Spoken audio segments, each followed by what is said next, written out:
આ છે સિન્ફિક સ્ટુડિયો ધોરણ 11 ચેપ્ટર 5. આજે આપણે જોઈશું સિન્ફિક સ્ટુડિયો દ્વારા સ્લાઇડ શો કેવી રીતે તૈયાર કરે. અગાઉ આપણે કમ્પ્યુટરમાં ઓલરેડી ભણી જ ચૂક્યા હોઈએ કે સ્લાઇડ શો માટે પાવર પોઈન્ટ છે જેનાથી પ્રેઝન્ટેશન્સ તૈયાર થઈ શકે છે, જે અત્યારે હાલ તમને ભણાવવા માટે હું પોતે કમ્પ્યુટર સબ્જેક્ટ માટે ઉપયોગમાં લઉં છું, તે જ સ્લાઇડ શો. પણ એ આપણે પાવર પોઈન્ટમાં શીખ્યા છીએ. માઇક્રોસોફ્ટનું પેકેજ જે છે એમાંનું એક પાવર પોઈન્ટ, જે સ્લાઇડ શો માટે મોટાભાગે ઉપયોગમાં લેવામાં આવે છે. પણ અહીંયા હું તમને સિન્ફિક સ્ટુડિયો દ્વારા સ્લાઇડ શો કેવી રીતે તૈયાર થાય તે બતાવીશ.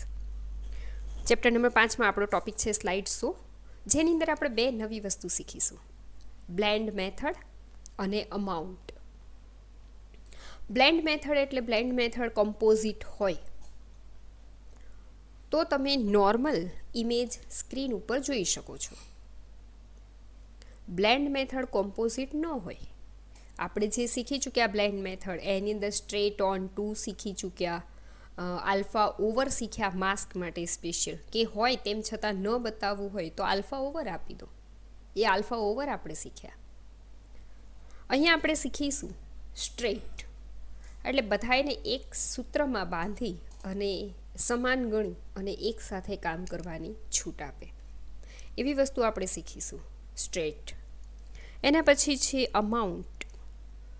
અમાઉન્ટ એટલે એની કિંમત એવું થાય. અહીંયા આપણે અમાઉન્ટના જુદા જુદા ઓપ્શન્સ શીખીશું. એ પહેલાં હું તમને અમાઉન્ટ વિશે થોડીક સામાન્ય સમજૂતી આપી દઈશ. આ મેં એક સર્કલ લીધું છે, બ્લેન્ડ મેથડ લીધી છે, કોમ્પોઝિટ છે અને લેયર ટાઈપ છે, સર્કલ લેયર આખું ભરાય, બરાબર.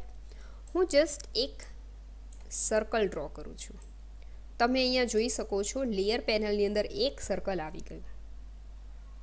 હવે આ જે ઓપેસિટી છે, વનનો મતલબ થાય છે આખું દેખાય તેવું. આપણે એ ટોપિક ચેપ્ટર ચાલુ કર્યા જ્યારે સિન્ફિકના, ત્યારે ચોક્કસથી જોઈ ચૂક્યા છીએ, પણ પ્રેક્ટિકલી વર્ક જોવાનું બાકી છે. અહીંયા એ ટોપિક આવ્યો છે તો જોઈ લઈએ. ઓપેસિટી 1 છે, પૂરેપૂરી અહીંયા ભરેલી દેખાય છે. હું હવે એની ઓપેસિટી સેજ થોડી કરીને ઘટાડીએ. ચલો, મેં લીધી 75. બનાવીએ બીજું સર્કલ. દેખાવમાં થોડો ઘણો ફેરફાર જોઈ શકો છો. હજુ મેં એની ઓપેસિટી આટલી લીધી. બનાવીએ હજુ એક સર્કલ. જોઈ શકો છો સર્કલના લેયરના ટ્રાન્સપરન્સીમાં ફેરફાર આવી ગયો. હજુ એક જોઈએ.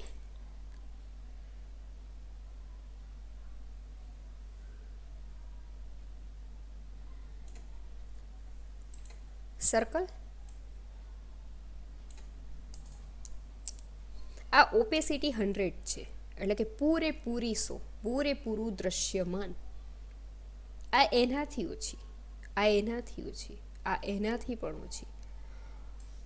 હવે જ્યારે હું એનિમેશન કે ઇમેજ બનાવવાનું શરૂ કરું છું, કોઈ પણ ઓબ્જેક્ટ, મેં સર્કલ લીધું, ડ્રો કર્યું છે, અહીંયા આવ્યું સર્કલ મારું, અહીંયા ટ્રાન્સફોર્મ ટૂલ દ્વારા સિલેક્ટ પણ થયું, પણ દેખાતું નથી. રીઝન શું છે? તો કે અહીંયા જે મેં સર્કલ લીધું છે એની ઓપેસિટી 0 છે. એટલે જ્યારે ઓપેસિટી 1 હોય તો ઓબ્જેક્ટ પૂરેપૂરું દ્રશ્યમાન, એટલે કે હોય પણ ખરું અને દેખાય પણ ખરું. જેમ જેમ ઓપેસિટી ઘટાડતા જઈએ છીએ એમ એની ઓબ્જેક્ટનો જે દેખાવ છે એ ઓબ્જેક્ટ હોય પણ ખરો, પણ દેખાવની ટ્રાન્સપરન્સી વધતી જાય, એટલે કે ઓબ્જેક્ટ પારદર્શક તરફ જતું જાય. જેમ 1 થી 0 તરફ જઈશું તેમ. અને જો આપણે આપીએ એને ટોટલી 0 તો એ ઓબ્જેક્ટ બનશે ખરું, દેખાશે નહીં. અહીંયા તમને 5 સર્કલ દેખાય છે. 5 સર્કલમાંથી 4 આપણે જોઈ શકીએ છીએ અને એક છે પણ દેખાતું નથી કે એ છે અહીંયાથી નક્કી થાય છે. આ હું ઓબ્જેક્ટને ક્લિક કરું એટલે અહીંયા ટ્રાન્સફોર્મ ટૂલ હાઇલાઇટ થયું છે, સર્કલના 2 ડક્સ દેખાય છે, જેનાથી આપણે એની સાઇઝ વધારી ઘટાડી શકીએ છીએ. હવે આ નોર્મલ કન્ડિશનમાં હતું, હું એની પોઝિશન ચેન્જ કરું. બનાવ્યું હતું આપણે આ જગ્યા ઉપર, મેં એને અત્યારે અહીંયા મૂક્યું છે. એની ઉપર આપણે કોઈ પણ પ્રક્રિયા કરી શકીએ એ અહીંયાથી દેખાય છે. આ બ્લેન્ડ, મેથડ, કલર બધા જ દેખાય છે. હવે આપણે એક કામ કરીએ, એનો કલર ચેન્જ કરી આવીએ.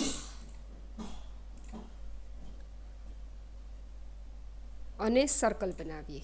મેં લીધું સર્કલ, અહીંયા મેથડ આવી ગઈ કોમ્પોઝિટ અને ઓપેસિટી આવી ગયું 0.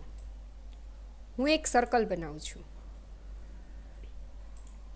સર્કલ છે પણ દેખાતું નથી અને અહીંયા તમે એનો કલર જોઈ શકો છો, બરાબર. તો આ છે ઓપેસિટી, મતલબ 0 હોય તો બિલકુલ અદૃશ્ય અને 1 હોય તો પૂરેપૂરું દૃશ્યમાન. હવે હું એને બનાવું. આવી ગયું.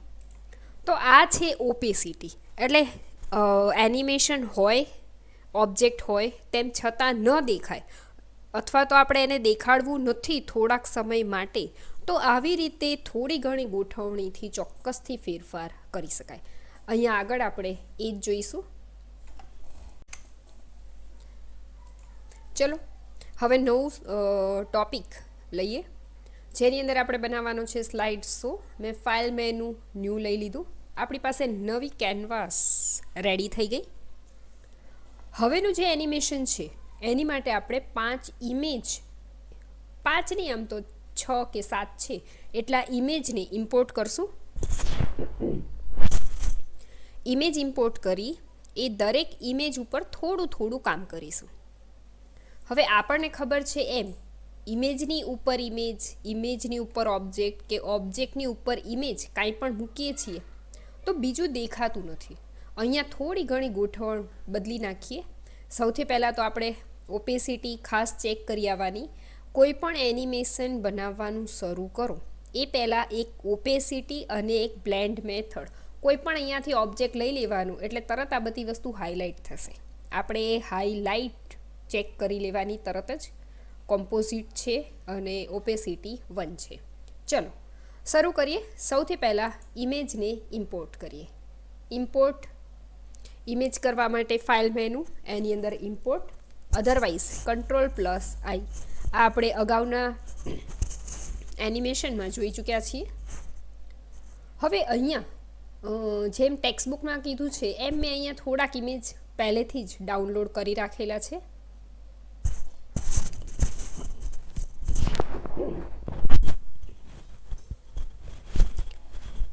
અહીંયા દેખાય છે એમ સૌથી પહેલાં આપણે લઈ લઈએ ગુજરાત મેપ. પણ જેમ ટેક્સ્ટબુકમાં કીધું છે એમ સૌથી ઉપર અને સૌથી નીચેના જે ઓબ્જેક્ટ છે, એટલે સૌથી પહેલાં તો અહીંયા લેયર કેવી રીતે ગણાશે, તો કે આ લેયર ધારો કે છે, આને હું પહેલું લઉં એટલે જે લેયર વાઇઝ ક્રમબદ્ધ ગોઠવાશે 1 2 3 4, તો આ 1 2 3 4 5 એવી રીતે ગોઠવાશે. એટલે જે મારે સૌથી પહેલો દેખાડવો છે એને લાસ્ટમાં લઈશ. એટલે આપણે ગુજરાતનો જે મેપ છે એ સૌથી ઉપર પહેલો દેખાય એવો બતાવો છે તો આપણે એને સૌથી લાસ્ટમાં લઈશું. તો આપણે એવી જ રીતે લઈએ જેમ ટેક્સ્ટબુકમાં કીધું છે. નવરાત્રિ માટેનું એક ઇમેજ લીધું છે. હવે અગાઉ મેં તમને શીખવાડ્યું એમ આપણે એને શું કરીશું, એના ઇમેજના સ્કેલ, કેનવાસ જેટલું ઇમેજ બનાવવા માટે અથવા તો કેનવાસ અને ઇમેજ બંનેને સરખા કરવા માટે આપણે અહીંયાથી છૂટું પાડી અને એને ડક્સ, ઇમેજના 2 ડક્સ હોય છે એ બંને ડક્સને એક્ઝેક્ટલી કેનવાસ જેટલા સેટ કરીશું. આ થઈ ગયું એક. બંધ કરવાનું. હવે આપણે ઇમેજ એક જ કેનવાસ ઉપર બધી એકબીજાની ઉપર જ લેવાની છે. ફરીથી આપીએ ફાઇલ મેનુ, ઇમ્પોર્ટ, ઇમેજ લઈ લઈએ બીજી, ઇમ્પોર્ટ કરી, વળી એને આમાં દરેક ઇમેજ આપણે જે ડાઉનલોડ કરી હશે ને એ જુદા જુદા સાઇઝવાળી હશે. એટલે કોઈ અંદરથી આવશે એની ડક્સ, તો આપણે એ ડક્સને અહીંયાથી એક્ઝેક્ટલી કેનવાસ જેટલા સેટ કરી દેવાના. એ ખાસ ભૂલવાનું નહીં, અને એક અહીંયાથી બંધ કરવાનું નથી ભૂલવાનું. લઈએ ત્રીજી ઇમેજ, ઇમ્પોર્ટ ઇમેજ. પાલિતાણા હમણાં લીધું હતું, અક્ષરધામનું હતું, આ પાલિતાણાનું લઈ લીધું. હવે આ જે ઇમેજ છે એ એવી છે કે એની ઇમેજમાં સાઈડમાં બ્લેક વસ્તુ બોર્ડર દેખાય છે.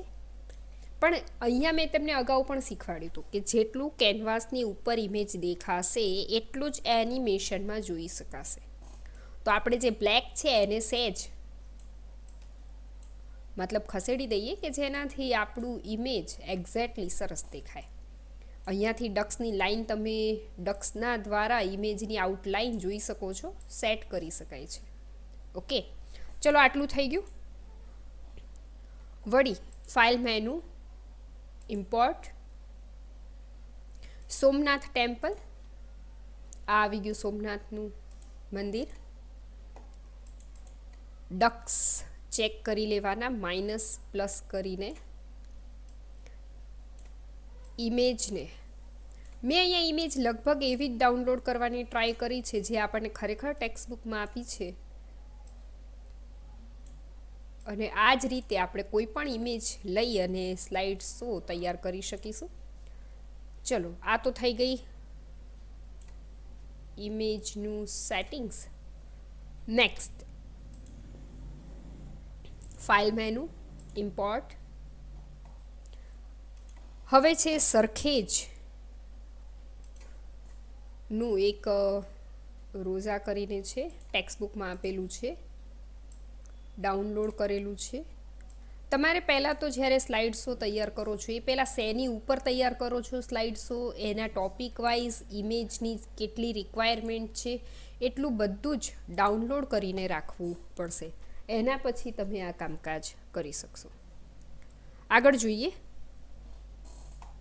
લઈ લઈએ આપણું લાસ્ટ ગુજરાતનો મેપ, કલ્ચરલ મેપ જે ટેક્સ્ટ બુકમાં કીધો છે એ ડાઉનલોડ કરેલો છે. અહીંયા તમે કોઈ પણ ગુજરાતનો મેપ લઈ શકો છો.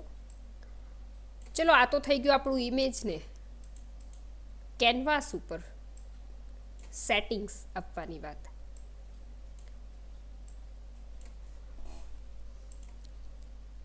અહીંયા લેયર પેનલમાં જોઈ શકો છો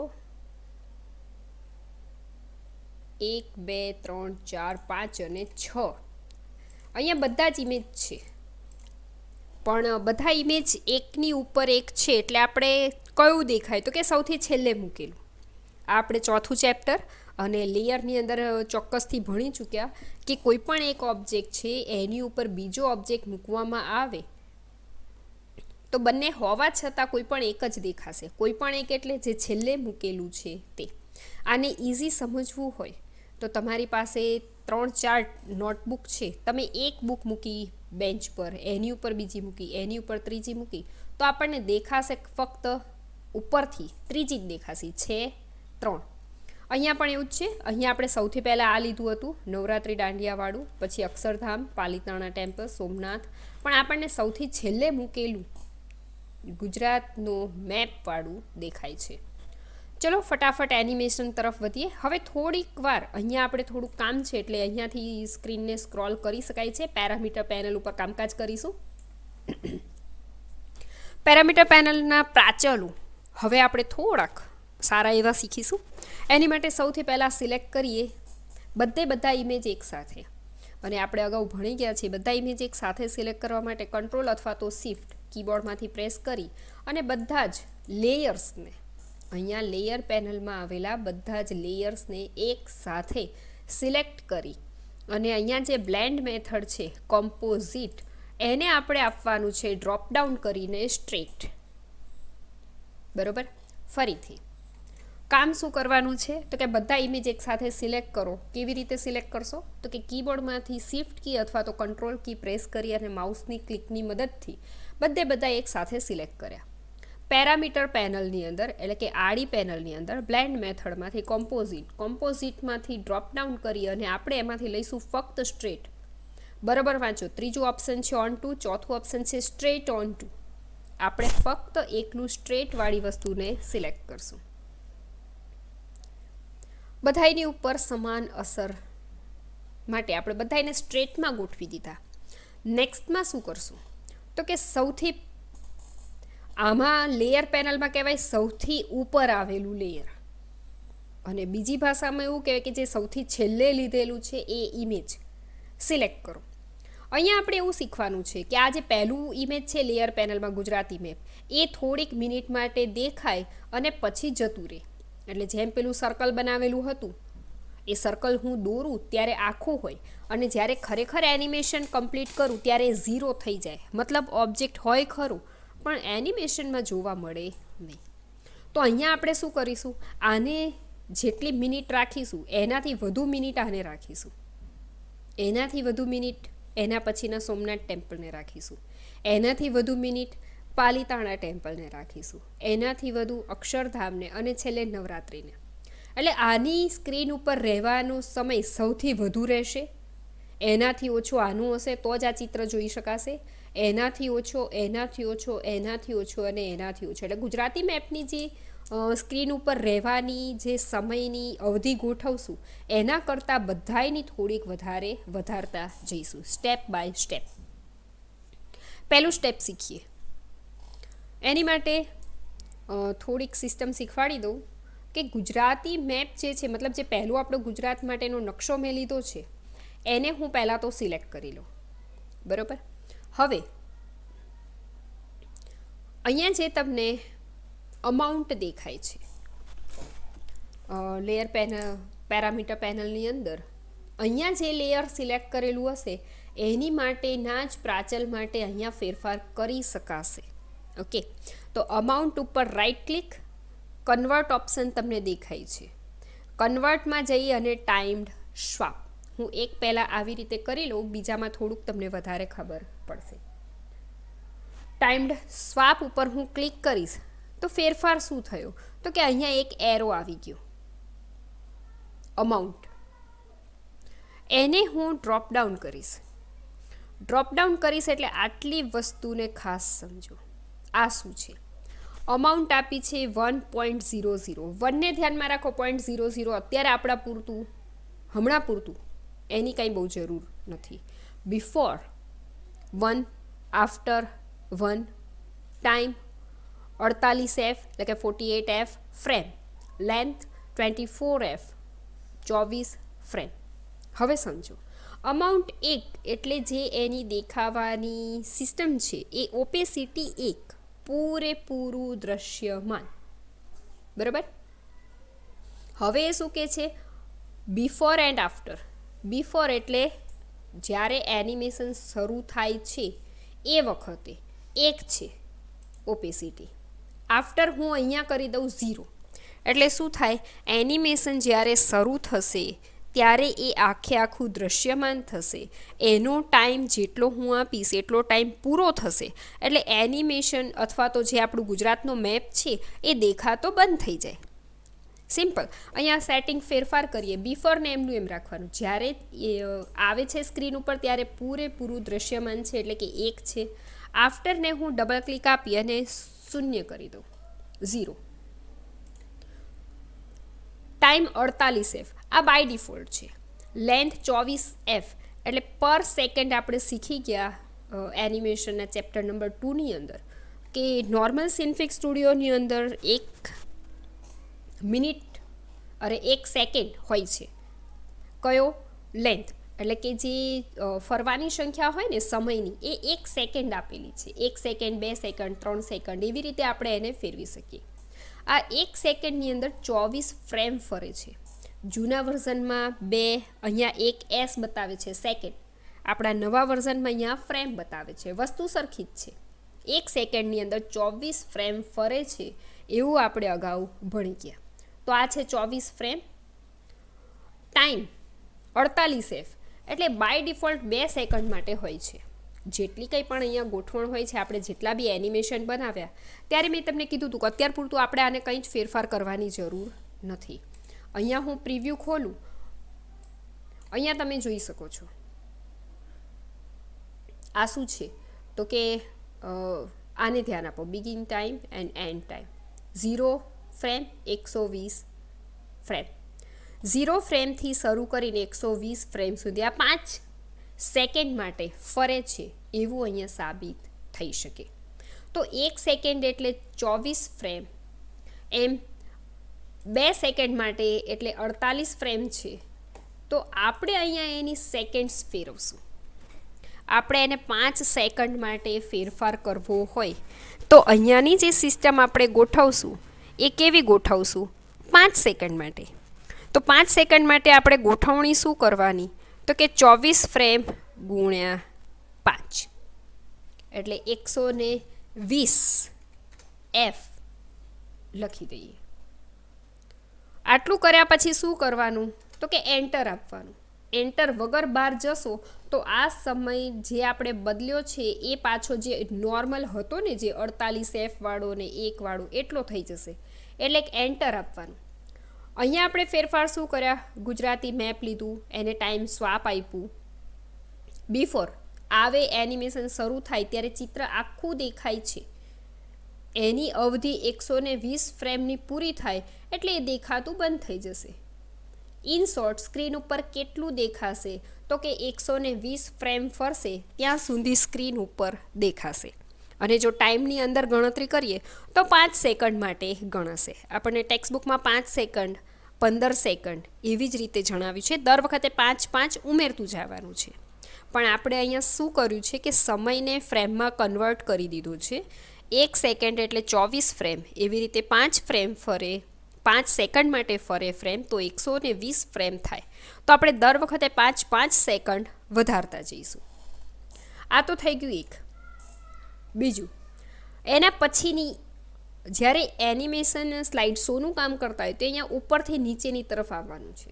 એટલે આ 5 સેકન્ડમાં માટે દેખાશે તો એના પછીનો જે ઇમેજ છે એ 10 સેકન્ડ માટે દેખાય એવું આપણે ગોઠવણી કરવી પડશે. મેં આને સિલેક્ટ કર્યું. અમાઉન્ટ પેરામીટર પેનલની અંદર રાઇટ ક્લિક, કન્વર્ટ, ટાઈમ્ડ સ્વાપ. અહીંયા જે એરો આવ્યો એને ડ્રોપ ડાઉન. બિફોર 1 જ રાખવાનું. આફ્ટરને કેટલું કરીશું? તો કે આફ્ટરને આપી દેવાનું 0. આપણી પાસે ગઈ વખતે મેં તમને 0થી બતાવ્યું હતું. અહીંયા માઇનસ કરીને પણ 0 સેટ થઈ શકે. અહીંયા આગળનો પોઈન્ટ 0 થઈ જાય એટલે બધા જ 0 આવી જશે. 48 ફ્રેમ. હવે 5 સેકન્ડ એટલે 120 ફ્રેમ, તો 10 સેકન્ડ એટલે ડબલ ક્લિક આપવાનું 240 F એટલે કે 240 ફ્રેમ. આ લેન્થ છે. લેન્થને હજુ પણ બરોબર સમજો. લેન્થનો મતલબ થાય છે સંક્રમિત સમય. જેમ કે તમારા લોકોના લેક્ચરની વાત કરતા હોઈએ તો તમારા બધાના જે સ્કૂલના રેગ્યુલર આપણા લેક્ચર્સ છે એ કલાકના હોય છે. તો એનો સંક્રમિત સમય કેટલો થયો? 1 કલાક. તમારા ટોટલ લેક્ચર 5 હોય તો ટોટલ ભલે તમે સવારથી 1 વાગ્યા સુધીમાં 5 લેક્ચર ભરો છો, પણ એનો સંક્રમિત સમય કેટલો? તો કે 1 કલાકના 1 લેક્ચર. એમ અહીંયા જે લેન્થ છે એ સંક્રમિત સમય તરીકે ઓળખવામાં આવે છે. અને બાય ડિફોલ્ટ, ક્યારેક એક્ઝામમાં MCQમાં પૂછાતો પ્રશ્ન છે, બાય ડિફોલ્ટ 1 S જ હોય. અને આ જે ટાઈમ છે કેટલી ફ્રેમ ફરશે, કેટલી મિનિટ માટે એનિમેશન કોઈ પણ ફેરફાર ન કરો તો એ 2 સેકન્ડ માટે જ ફરશે. એટલે કે 48 ફ્રેમ ફરશે. બરાબર? ચલો આગળ વધીએ. એટલે આપણે અહીંયા 2માં જ ફેરફાર કરવાના છે, એક આફ્ટરમાં અને એક અહીંયા ટાઈમમાં. આને આપણે આપી દીધો 240 ફ્રેમ. લઈએ ત્રીજું. ફરીથી બીજામાં જઈ અને જોઈ આવવાનું. અમાઉન્ટને ડ્રોપ ડાઉન કરશો, ફેરફાર નહીં થયા હોય તો એનિમેશનમાં પણ તમને ફેરફાર જોવા મળશે નહીં. લઈએ ત્રીજું. Amount, right click, convert, time swap, drop down, after 0. હવે અહીંયા જે ફ્રેમ આપવાની છે 360. દર વખતે 5 સેકન્ડની ફ્રેમ ઉમેરતા જઈશું. 120 એક વખત, 120 બે વખત, 120 ત્રીજી વખત, એટલે કે 360 F. મેં આપ્યું એન્ટર. ફેરફાર ફક્ત આફ્ટર અને ટાઈમમાં જ કરવાનો છે, બાકી એકમાં કરવાનું નથી. લઈએ એના પછીનું.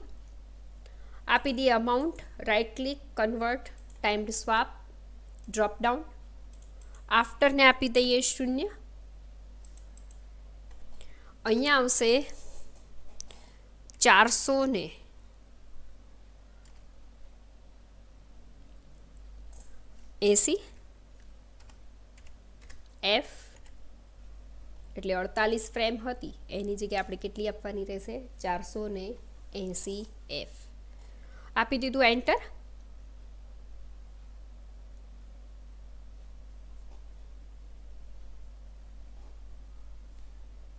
અક્ષરધામ એના પછીનાને લઈ લઈએ. વળી આપીએ amount, right click, convert, timed swap, drop down. આફ્ટરને આપી દઈએ 0. ફ્રેમને આપી દઈએ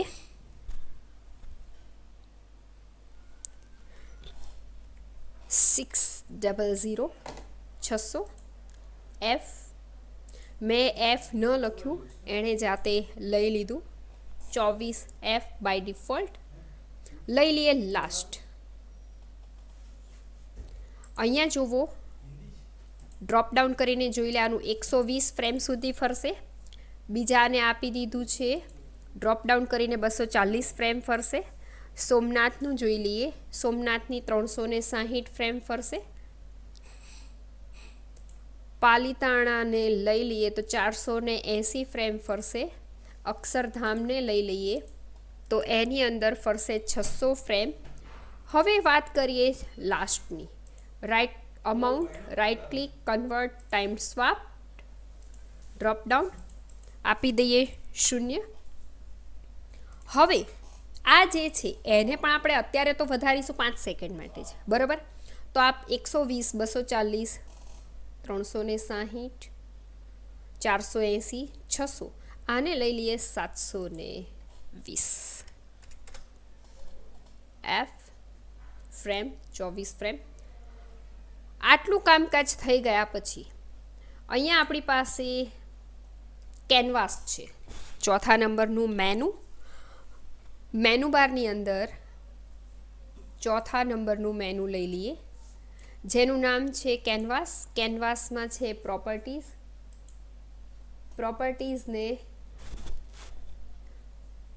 પ્રોપર્ટીઝની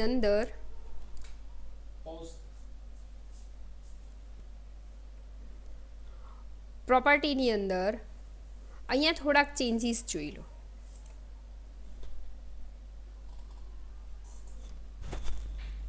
અહીંયા ફ્રેમ પર સેકન્ડ 24 છે, બરાબર? જે આપણે ભણી ગયા. સ્ટાર્ટ ટાઈમ 0, એન્ડ ટાઈમ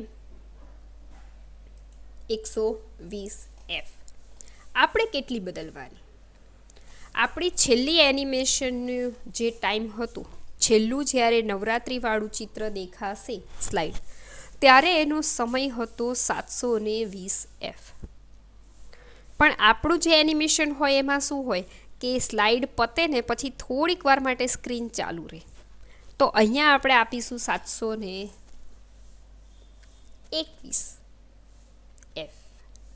એટલે 720 સેકન્ડનો પણ બહુ નાનો એવો અંશ સુધી ચાલુ રહે એવું જો હું ગોઠવતી હોઉં. અહીંયા એની જાતે લઈ લીધી 722 ફ્રેમ.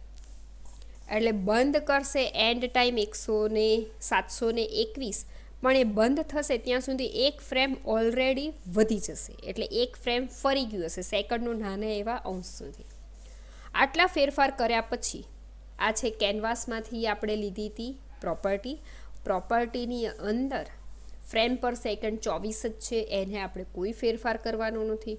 સ્ટાર્ટ ટાઈમ 0 ફ્રેમથી શરૂ થશે, એન્ડ ટાઈમ ટોટલ બધાનું લેવાનું. આપણે અહીંયાથી શરૂ કરી હતી 120 ફ્રેમથી શરૂ કર્યું હતું, ત્યાંથી માંડીને એટલે 0 ફ્રેમથી 120 ફ્રેમ પહેલી ફરશે, એવી રીતે 121થી 240 સુધી આ ફરશે.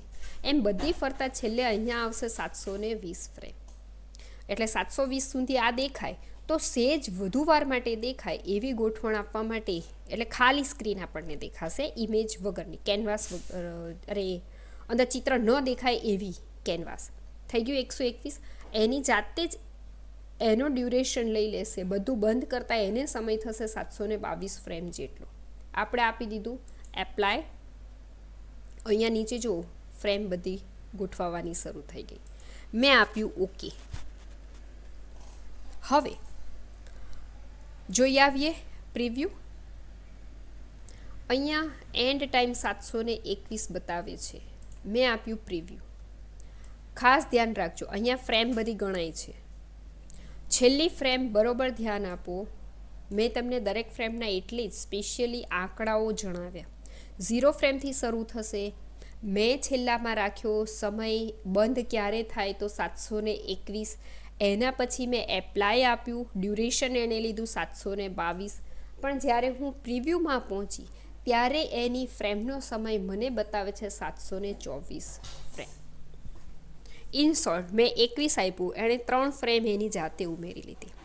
એટલે 2 ત્યાં અંદરથી અને 1 અહીંયા બહારથી. ચલો સૌથી પહેલાં તો સિમ્પલ આપણું પ્રિવ્યૂ જોઈ લઈએ. અહીંયા ફ્રેમ ગણતા જજો. 120 થશે એટલે એનિમેશન બદલાઈ ગયું. 240 બદલાશે.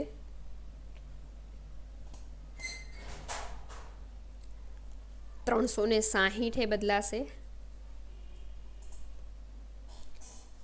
480 બદલાશે. 600 બદલાશે. ક્યાં સુધી રહેશે તો કે 720 અને 724 સુધી ફર્યું. અહીંયા જુઓ 700 ફેરફાર દેખાય છે જેમ જેમ હું અહીંયાથી માઉસ પોઇન્ટર લઈ જાઉં છું એમ. જેમ જેમ ફ્રેમ હશે એ પ્રમાણેનું એનિમેશન દેખાશે. તો આ છે આપણો સ્લાઇડ શો. અહીંયા ફરીથી તમને બતાવી દઉં. પહેલેથી જોજો 0 ફ્રેમથી 724 સુધી ફરશે. ફ્રેમનો સમય બદલાતો રહેશે એમ ઉપર એનિમેશન ચેન્જ થઈ જાય છે. આ છે સિન્ફિક સ્ટુડિયો આપણું. સમયની અવધિ સાથે બદલાતા ચિત્રોની છબીઓની હારમાળને એનિમેશન કહે છે. એ ટોપિક અહીંયા પૂરો થાય છે.